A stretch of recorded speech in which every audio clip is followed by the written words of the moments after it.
نہ میں موت کا ہوں طالب، نہ تلاش زندگی ہے، تیرے در پہ حاضری ہو، یہ لگن لگی ہوئی ہے، تیرے در پہ حاضری ہو، یہ لگن لگی ہوئی ہے۔ نحمده ونصلي على رسوله الكريم، أما بعد فأعوذ بالله من الشيطان الرجيم، بسم الله الرحمن الرحيم، قل إن كنتم تحبون الله فاتبعوني يحببكم الله ويغفر لكم ذنوبكم، صدق الله العلي العظيم۔ میرے پیارے دینی اور اسلامی بھائیوں اور اسٹیج پر تشریف فرما معزز علماء کرام، میں نے ابھی آپ حضرات کے سامنے قرآن کریم کی آیت کریمہ تلاوت کی ہے۔ اس آیت کریمہ میں اللہ رب العزت اپنے پیارے حبیب محمد صلی اللہ علیہ وسلم کو مخاطب فرما کر کہہ رہے ہیں،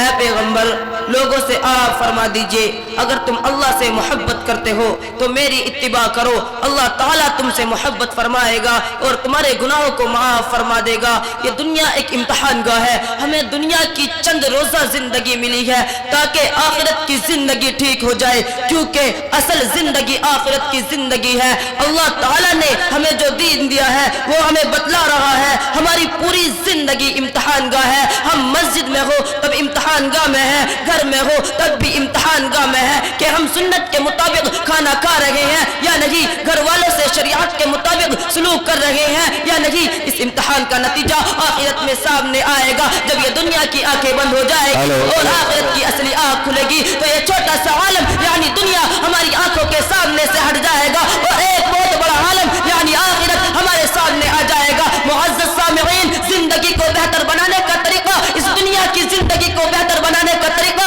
صرف ایک ہے، وہ یہ ہے کہ اپنی زندگی کو رسول اللہ صلی اللہ علیہ وسلم کی حیات طیبہ اور آپ صلی اللہ علیہ وسلم کے طریقوں کے مطابق گزارے۔ آج کل مسلمانوں میں ایک بہت غلط تصور پھیل چکا ہے کہ جب سنت کا لفظ بولا جاتا ہے کہ رسول اللہ صلی اللہ علیہ وسلم کی سنتوں پر عمل کرنا چاہیے تو بس 5-6 چیزوں کو سنت سمجھ لیتے ہیں، مثلا داڑھی رکھ لینا، شلوار ٹخنوں سے اوپر کر لینا، سفر میں دعا پڑھ لینا، امامہ باندھ لینا وغیرہ۔ صرف داڑھی رکھنے سے کوئی شخص دیندار نہیں بنتا۔ جو شخص داڑھی رکھ لیتا ہے وہ سمجھتا ہے کہ میں سنت کے مطابق زندگی گزار رہا ہوں، اور جس نے داڑھی نہیں رکھی اس کے بارے میں سمجھا جاتا ہے کہ وہ سنت کے خلاف زندگی گزار رہا ہے، حالانکہ ہو سکتا ہے وہ دوسرے کاموں میں تم سے زیادہ سنت پر عمل کرتا ہو۔ ہمارے معاشرے میں ایسی جہالت پھیل گئی ہے کہ جو داڑھی رکھ لیتا ہے اسے کہتے ہیں کہ یہ باشرہ ہے۔ اس کا مطلب یہ ہوا کہ شریعت داڑھی میں منحصر ہے، اور داڑھی رکھنے کے بعد چاہے چوریاں کرو، جھوٹ بولو، وعدہ خلافیاں کرو، حرام خوری کرو، گالم گلوچ کرو، لڑائی جھگڑا کرو،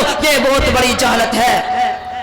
جو شخص داڑھی کٹاتا ہے بلا شبہ وہ گناہ کر رہا ہے، لیکن ہو سکتا ہے وہ تم سے زیادہ اچھی نماز پڑھتا ہو، تم سے زیادہ اچھے طریقے سے روزے رکھتا ہو، تم سے زیادہ اچھی دعائیں کرتا ہو، مخلوق خدا کے ساتھ تم سے زیادہ اچھا برتاؤ کرتا ہو، اپنے بیوی بچوں سے زیادہ اچھا سلوک کرتا ہو۔ بلا شبہ داڑھی رکھنا بڑے ہی اجر و ثواب کا کام ہے، اور داڑھی منوانا گناہ اور ناجائز ہے اور سنت کی صریح مخالفت ہے۔ لیکن پورے دین کو صرف ایک ہی چیز میں منحصر کر لینا پرلے درجے کی جہالت و گمراہی ہے۔ معزز سامعین، دین پورے زندگی کے دستور کا نام ہے۔ سنت کا مطلب ہرگز یہ نہیں کہ چند چیزوں پر عمل کر لو تو بس سنت پر عمل ہو گیا، بلکہ سنت پر عمل کرنے کا مطلب یہ ہے کہ پورے دین پر عمل کرنا۔ صرف نماز پڑھ لینے یا حج کر لینے سے آدمی دیندار نہیں بنتا، بلکہ دیندار اس کو کہیں گے جو پورے دین پر عمل کرتا ہو، اور دین چند چیزوں کا نام نہیں بلکہ دین تو پورے نظام زندگی کا نام ہے، پوری زندگی کے دستور و طریقہ حیات ہے۔ اور